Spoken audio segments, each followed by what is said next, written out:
विषय प्रस्तुत करना चाहता हूं और वो विषय है मौत का व्यापार।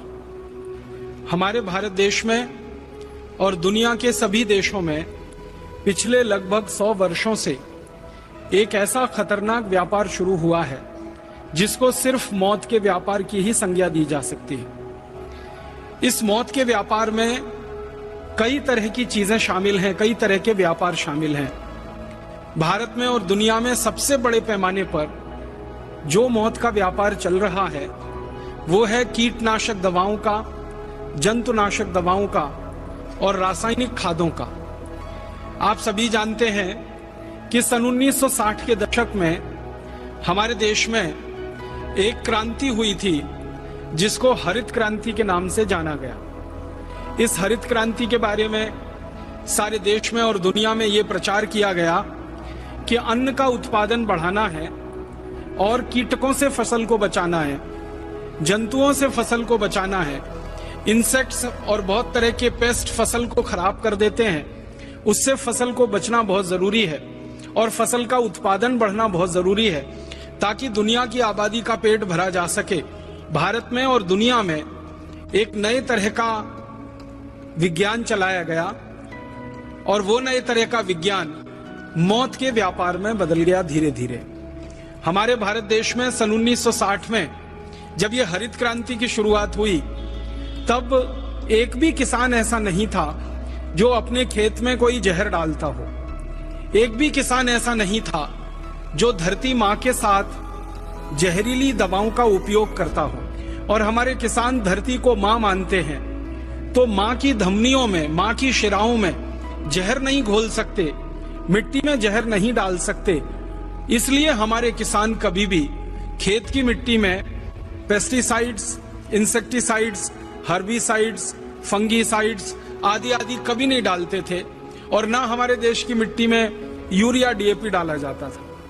लेकिन 1960 में कृषि क्रांति के नाम पर, हरित क्रांति के नाम पर किसानों से कहा गया कि अगर खेत में आप ये नहीं डालोगे, यूरिया, डीएपी का खाद नहीं डालोगे, फर्टिलाइजर नहीं डालोगे और ये कीटनाशक और जंतुनाशक दवाएं नहीं डालोगे तो खेती सारी चौपट हो जाएगी, अन्न कुछ पैदा नहीं होगा, सारा देश भूखा मरेगा और किसानों को भी भूखा मरना पड़ेगा।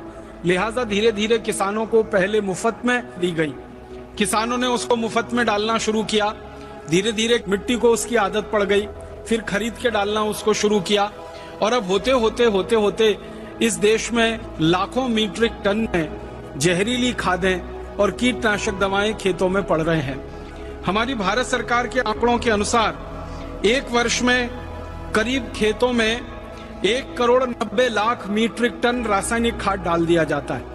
यूरिया के नाम पर, डीएपी के नाम पर, सिंगल सुपर फॉस्फेट के नाम पर, अनेक तरह की रासायनिक खादों के नाम पर 1,90,00,000 मीट्रिक टन जहर हर साल खेतों में डाल दिया जाता है। अब इन जहरीली रासायनिक खादों से जो पौधे बड़े होते हैं, इन पौधों पर तरह तरह के कीट लगते हैं, तरह तरह के जंतु आते हैं, तरह तरह के इंसेक्ट और पेस्ट आते हैं, क्योंकि रासायनिक खादों को डालने के बाद पौधों का अपना जो ताकत होती है वो कम हो जाती है। तो पहले पौधों को यूरिया, डीएपी, सुपर फॉस्फेट डाल के कमजोर किया जाता है शारीरिक रूप से। फिर उन कमजोरी के कारण जो बीमारियां आ जाती हैं पेड़ पौधों पर, जो कीड़े मकोड़े लग जाते हैं, जो तरह तरह के जंतु आ जाते हैं, उनको मारने के लिए फिर 90,000 मीट्रिक टन और दूसरा जहर स्प्रे किया जाता है। पाउडर के फॉर्म में करीब 90,000 मीट्रिक टन जहर डाला जाता है। अनेक नामों से डाला जाता है। कोई लिंडेन नाम से डालता है, कोई क्लोरोपाइरिफॉस नाम से डालता है, कोई डाइक्रोमेट के नाम से डालता है, कोई मोनोक्रोटोफॉस के नाम से डालता है। ऐसे भारत देश में सरकार के आंकड़ों के अनुसार 786 किस्म के कीटनाशक और 215 किस्म के जंतुनाशक खेतों में भिन्न भिन्न पौधों पर स्प्रे किए जाते हैं पूरे साल में। अब इन सब जंतुनाशक और कीटनाशकों को जो स्प्रे कराते हैं किसानों के द्वारा, इसको स्प्रे करने के लिए हमारे देश में 90,000 मीट्रिक टन पाउडर फॉर्म में जहर पैदा होता है और करीब 1 करोड़ लीटर लिक्विड फॉर्म में दूसरा जहर पैदा होता है, जैसे एंडोसल्फान, जैसे मेलाथियान। कुछ जहर हैं जो द्रव फॉर्म में है, लिक्विड फॉर्म में है, और कुछ जहर हैं जो पाउडर फॉर्म में है। जो पाउडर फॉर्म में है 90,000 मीट्रिक टन, जो लिक्विड फॉर्म में है 1 करोड़ लीटर। अगर दोनों को इकट्ठा कर दिया जाए और उसको भारत के लोगों की संख्या से बांट दिया जाए तो आपको सुनकर बहुत दुख होगा कि आप सब में मिल्कशकों का अपने शरीर में भोजन के रूप में खा जाते हैं, जो शरीर को भिन्न भिन्न बीमारियों का शिकार बना देते हैं।